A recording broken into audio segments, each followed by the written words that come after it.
And do you want to talk about the diversity of wild foods and how important that is? Because we evolved as hunter-gatherers with so much diversity.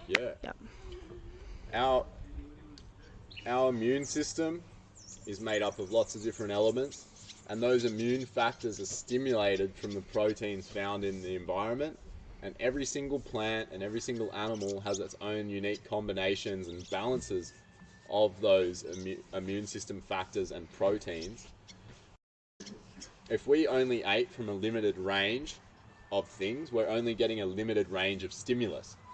And just as it is, you wouldn't go into the gym and only do 3 exercises forever.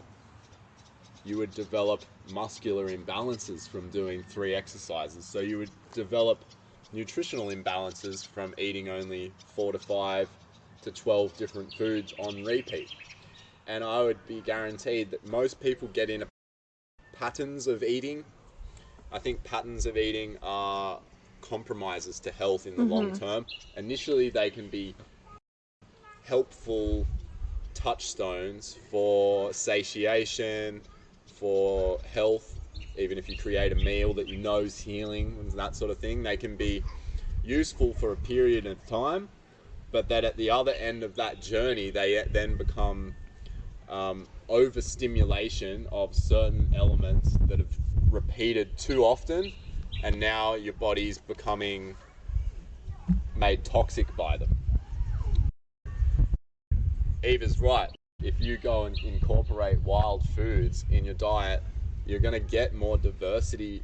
You're going to connect to your landscape nearby.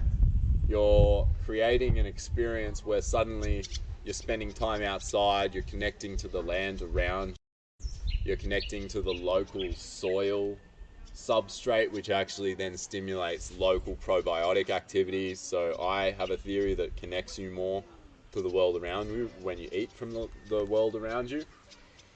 And you're getting other nutrient factors that are only contained in those specific plants. Modern humans eat probably from like 12 to 15 different species of plants as plant foods. If you think broccoli, cabbage, Brussels sprouts are all like from the same family of brassicas, then you can understand that, we actually do eat from a very limited set of food groups. That's right. And then what happens, if you look at autistic, Aspergic, kids with anxiety, kids with learning difficulties, you'll look at their diet and 99% of the time you'll find they are very limited in what they eat.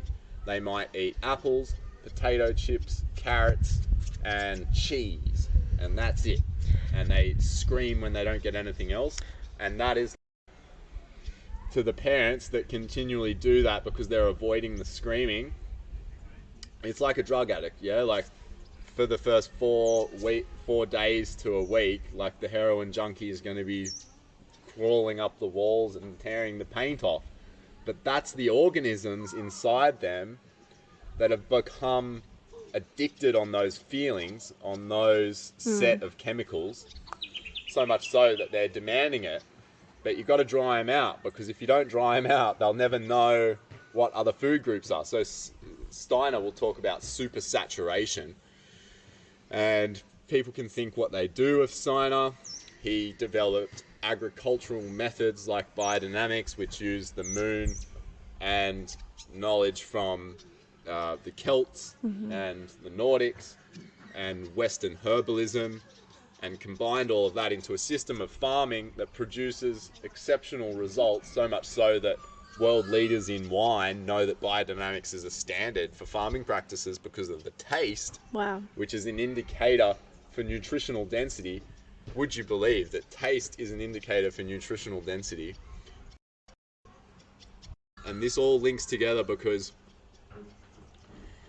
if we're practicing our food ways in such a way that we're increasing taste, we're increasing flavor, we're increasing connection, we're increasing awareness through integrating things like the moon cycle, through integrating things like other herbs, working with other plants and timings, and we're developing a culture that is not a quick grab thing, it's not a quick fix thing, it's not overwhelming our senses. It's not super saturating us with something other than the environment that we're participating in a part of.